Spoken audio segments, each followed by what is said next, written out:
Today, we are talking about the 5 things for all of us private lenders to focus on in 2026. We're in a very competitive lending market, kind of an iffy real estate market, and we're going to break it all down for you right now.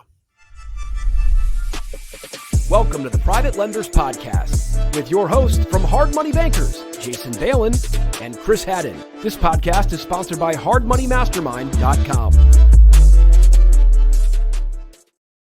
Hey, everyone. Thanks for checking out the show. We appreciate it. All right, we're going to dive right in. We're going to dive right into what we are discussing as the most important things to focus on specific to the year of 2026, which is right around the corner. So one thing we were talking about is lead gen, because it is hyper competitive out there. Granted, it has been for a while, but the institutional lenders, the national people are super aggressive with what they're doing, right? With the loan quotes they're doing, the prices aren't too low and crazy, but probably lower than we would all want.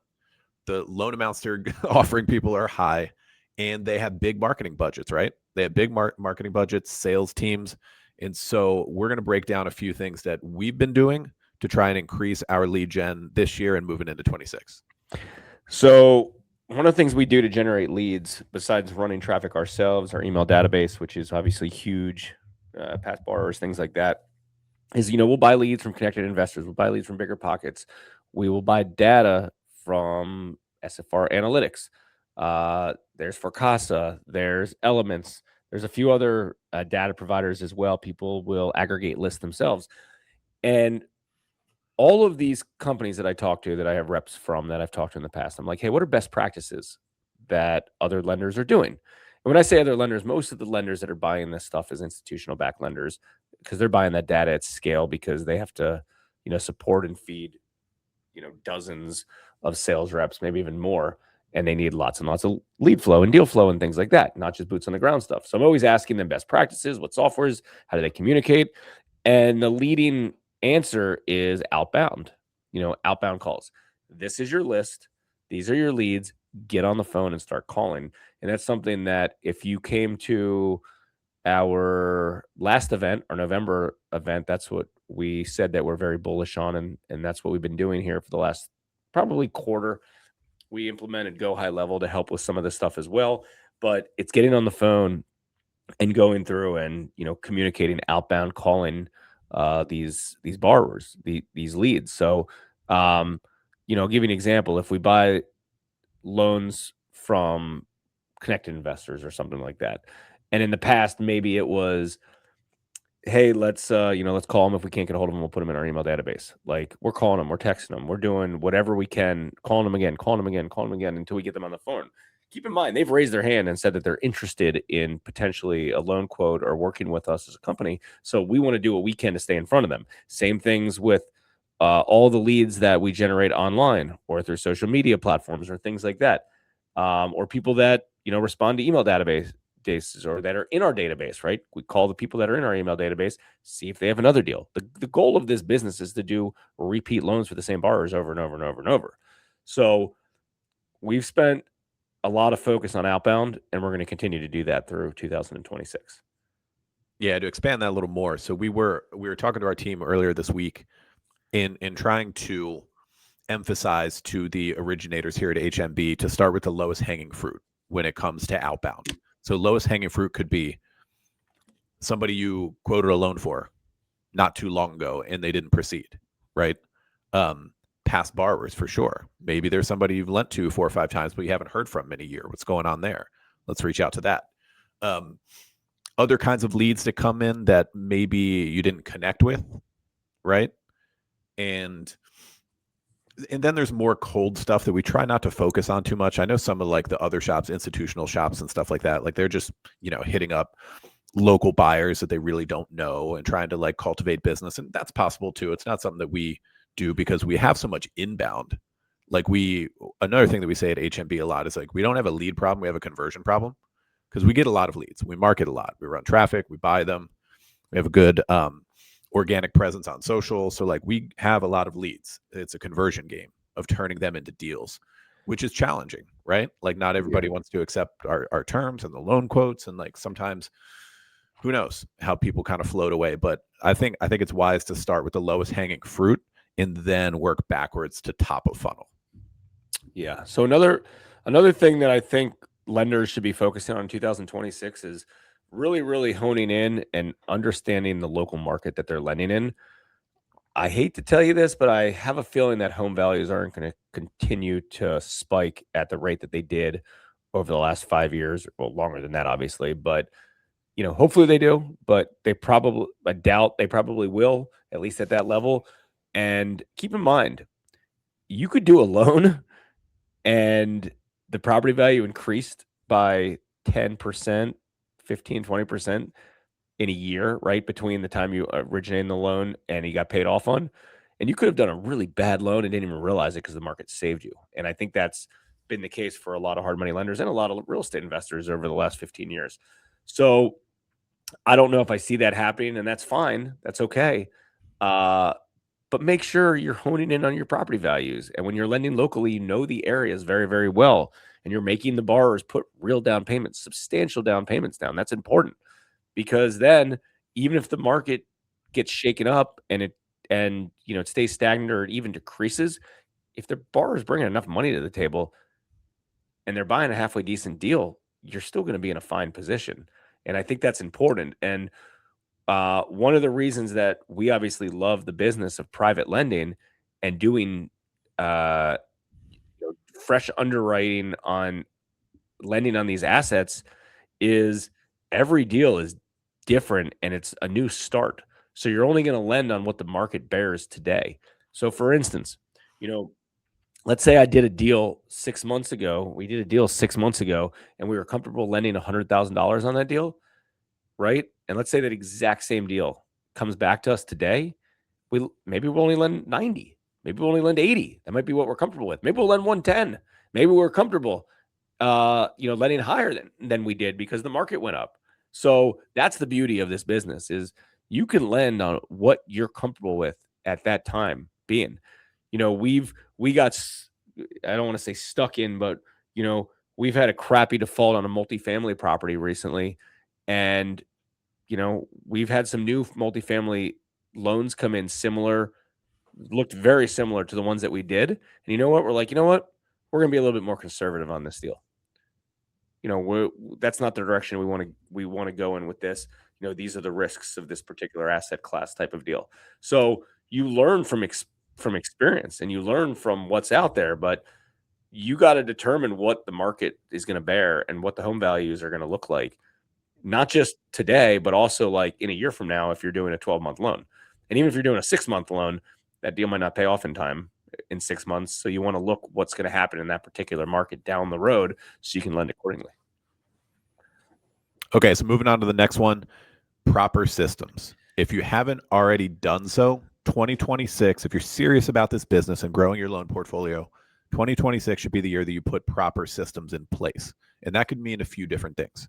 For a lot of people, it's going to mean moving from spreadsheets and QuickBooks to a proper loan servicing system like Lender, LENDR, the Mortgage Office Automator, the three main ones, Baseline 2. I think people like moving to proper software that can manage your portfolio, move money electronically, and give you proper tracking. If you have anything over maybe 10 or 12 loans outstanding at any given time, it's well worth the money to invest in proper software. And maybe you're not quite there yet. Maybe it means just getting off spreadsheets and starting to use QuickBooks, right? This is something we were talking about with a friend earlier, is that, even if it's the basic kind of stuff, like proper tracking and reporting, it's going to save you time and money, right? So whatever it means to you, maybe it's, having all docs stored online in Google Drive, for example, or Dropbox or something like that, where you can access it easily. I don't think there are too many people that are still keeping or operating off of paper files anymore, but there's probably somebody listening or watching that is still moving in that way. So proper systems in 2026, I think, is a no-brainer. Yeah. And I would set it up. If you're serious about the business and you're like, I'm going to really do volume, set it up sooner than later and grow into it. I mean, we talked to somebody recently that had a pretty small portfolio. This is probably a year ago. And they were talking to Bryce at Lender Software. And he was like, hey, I'd like to get this set up, but I've listened to one of your past videos, and it's you said that I can do servicing on an Excel spreadsheet, until I hit a certain capacity, which is true. And I'm like, this is the bottom line. Are you going to be serious about this business, and are you going to grow into this thing? And if so, spend the money and just do it. Because if not, you're just going to have to do it anyways, and you're going to have to do a lot of heavy lifting and bad reporting on an Excel spreadsheet. So if you're ready to go, and like his approach is like, dude, I'm going all in. Like, I'm ready. I'm all in on this business. I've done a few deals. I'm using some of my own money. I've already raised some capital. Like this is my full-time thing. So I'm like, yeah, absolutely. Get that software in place. Get your whole system built out. And, been following him over the last year, and some really good things have happened. He's also been onboarded with Go High Level, and some other stuff, which has been pretty cool, because it was like, I'm going all in on this. Like, I don't need to. So any system that you're kind of thinking about, like, yeah, I'm not ready for that. If you're serious about proceeding, just do it. And, you'll figure it out. All right. So the next one is 2026 should be a great year for raising capital. And here's why. Some other asset classes have been and are going to be a little shaky. You seen crypto recently, the past month or two? Not that all crypto investors are, hard money loan investors, but still, asset classes are asset classes. That one's been shaky. The stock market has been riding an all-time high for a long time now, right? We've seen a couple dips here and there in the past few years, but for the most part, it's just been redlining the whole time. And there's a good chance we'll see some softening in 2026. That's not necessarily my opinion, but it's just what I've heard, because I read a lot about this stuff, listen to podcasts and everything else. And that's what people in the financial worlds are talking about. And I heard something interesting from one of our larger capital investors when we were talking last week. And he had never really phrased this exactly like this to me before, but he was telling me about his advisor at Merrill Lynch. He's a wealthy guy, has a lot of money in stocks and funds and this and that at Merrill Lynch through his advisor. And then he's like, and then for my bonds, that's you guys. So I have my equities over there with Merrill Lynch, great advisor, and I have my bonds through HMB. That's how he looks at it. Investing in these hard money loans is very, very similar to a bond, only it pays a little better. It pays in the neighborhood of 10%. Pretty cool, huh? I don't think, like, do you remember anyone ever putting it just like that? No. Yeah, but it is, for the most part. Yeah, it stuck out to me. Yeah. And I mean, here's the deal. We've had lots of conversations over the last 20 years, 19 years to be exact, with capital investors as markets change. Markets are really good, or COVID hits. What do you do then? Or, hey, you guys have a big portfolio. You guys have a small portfolio. Like ebb and flows. Like, things change. So as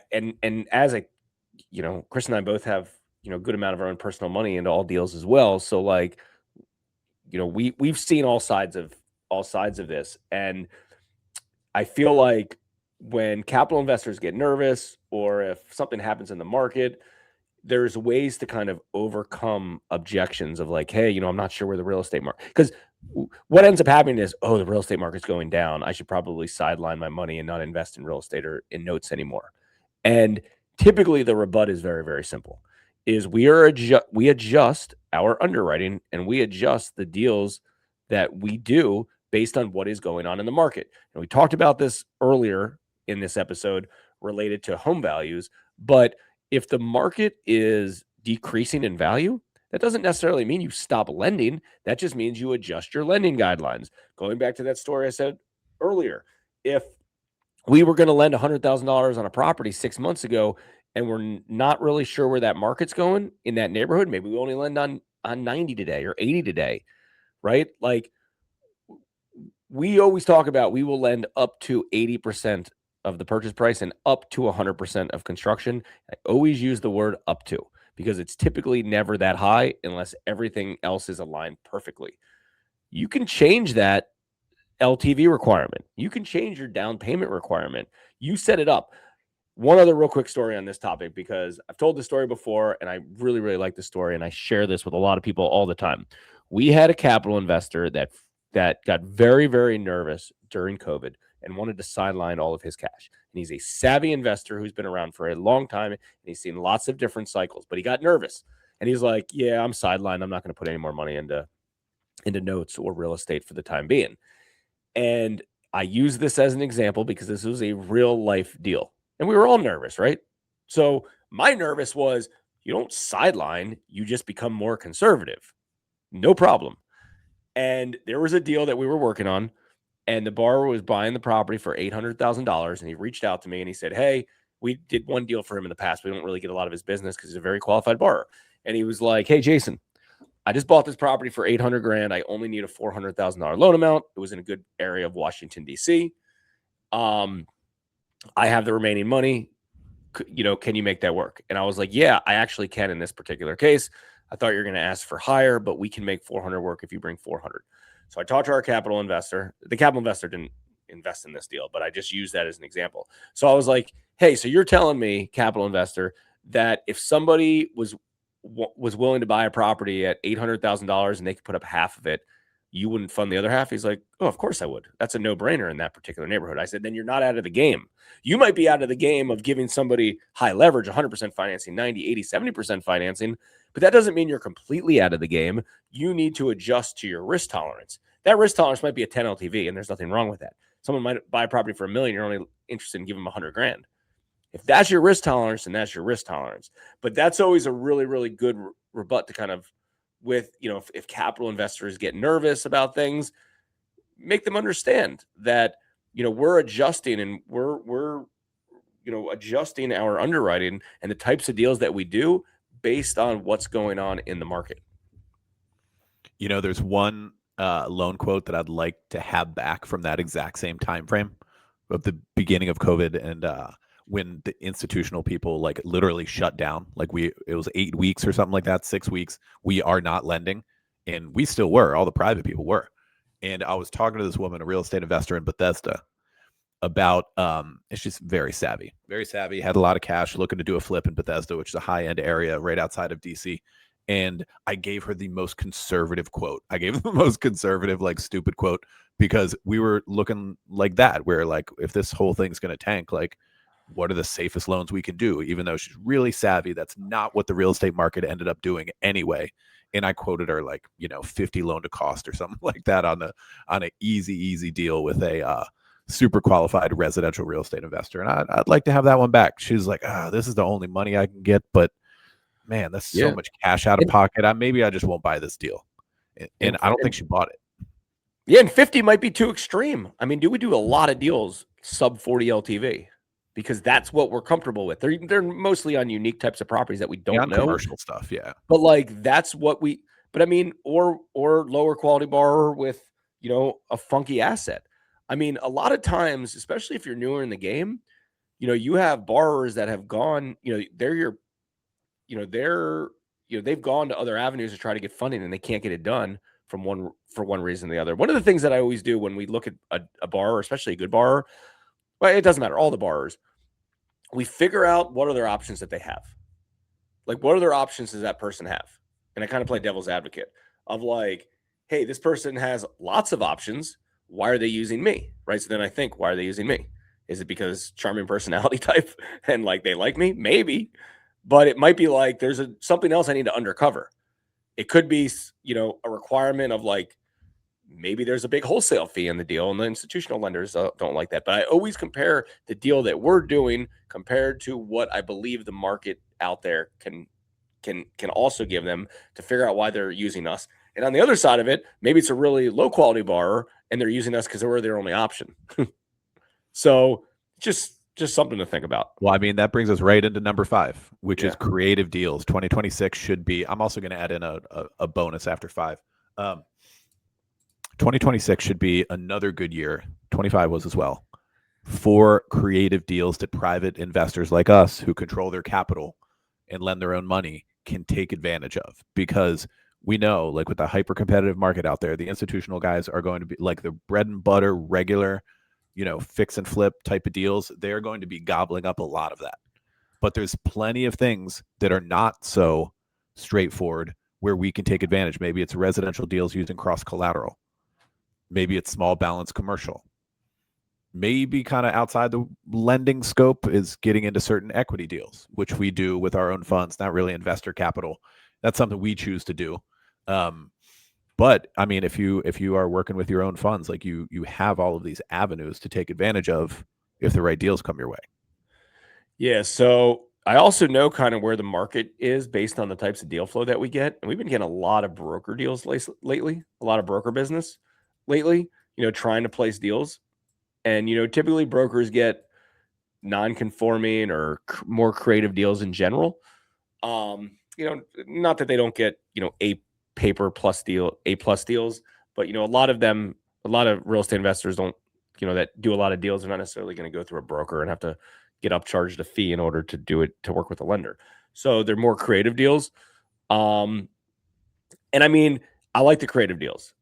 There's pros and cons, and you got to be aware of that. The pro of a creative deal is most other lenders don't know how to structure the deal to get it done. That's obviously a pro, which makes it easier.